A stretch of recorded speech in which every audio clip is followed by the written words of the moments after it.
hilang. Dan yang kami garis lingkaran itu semua hilang, Mas, kecuali yang di belakang dan saat ini hadir di tengah. Jadi ini yang selamat ya. Bagaimana sampai satu anak bisa selamat? Nah, waktu ini anak saya ini berada di Cipulir, Jakarta. Pada saat itu dia sekolah di Pesantren Cipulir, Jakarta Selatan, di Darun Najah. Jadi tidak ada di lokasi pada waktu itu. Benar, ya, Mas. Kapan kemudian Anda berdua bisa sampai ke lokasi rumah yang sudah hilang itu? Nah, saya sendiri kembali pada hari Senin. Kejadian itu hari Minggu ya? Benar. Tanggal 26 Desember tahun 2004 ya? Iya. Jadi Seninnya Anda Seninnya saya kembali dari Jakarta dan pesawatnya transit di Kolonia Medan. Saya baru ketemu dengan ibu di Medan. Di Medan. Terus sama-sama menuju ke Banda Aceh atau? Nah, kebetulan pesawatnya beda lagi, Mas. Saya harus duluan dan ibu dengan pesawat yang berikut. Nah, sampai ke Banda Aceh sekitar jam 2 siang saya dengan penuh tekad saya langsung ke lokasi. Walaupun pada waktu itu keluarga saya melarang karena memang mereka sendiri tidak tahu apa yang terjadi sebenarnya di lokasi pada hari kedua itu.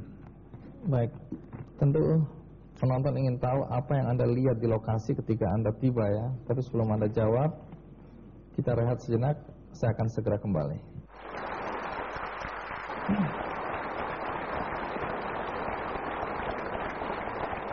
Kita lanjutkan cerita Anda Pak Marjuki ya. Iya. Karena tentu kami ingin tahu apa yang Anda lihat pertama kali ketika Anda sampai di lokasi. Karena rumah Anda itu berdekatan dengan rumah sakit ya. Di komplek rumah sakit. Nah, apa yang Anda lihat ketika pertama kali Anda sampai di lokasi?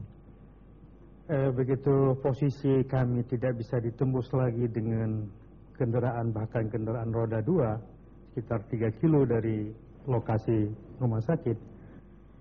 Saya menuju ke jalan yang selalu setiap saat saya lalui di depan rumah sakit. Melihat ke kanan, sudah rata, Mas. Tidak ada satu rumah lagi pun sudah rata. Padahal jarak dengan laut itu 2 kilo dengan jalan itu. Dan pada saat sebelum tsunami itu ribuan rumah di situ. Masya Allah, saya katakan, ya Tuhan, apa yang terjadi? Dengan penuh tekad saya langkahi mayat, saya jalani naik tumpukan kayu, bahkan mayat-mayat di jalan jajar semuanya. Akhirnya dengan susah payah saya sampai ke lokasi. Dan sepanjang itu saya menyaksikan, saya tidak bisa menghitung mayatnya. Keempat anak Anda? Saya tidak menemukan pada waktu itu, Mas. Dan pada saat itu saya putuskan untuk kembali karena memang suasana sangat mencekam dan orang hanya satu dua yang baru lalu lalang yang sama nasib dengan saya mencari keluarga. Saya kembali karena teringat ibu sebentar lagi akan mendarat pulang. Saya harus membuat beliau harus tegar pada waktu itu. Saya jemput beliau dan beliau bertanya yang saya tidak mampu menjawab waktu itu. Apa pertanyaannya? Bagaimana dengan kondisi anak-anak? Saya belum menemukan, Mas Abel. Belum menemukan di mana mereka saat ini. Ya, dalam situasi seperti itu, yang membuat orang tidak percaya adalah Anda berdua kemudian justru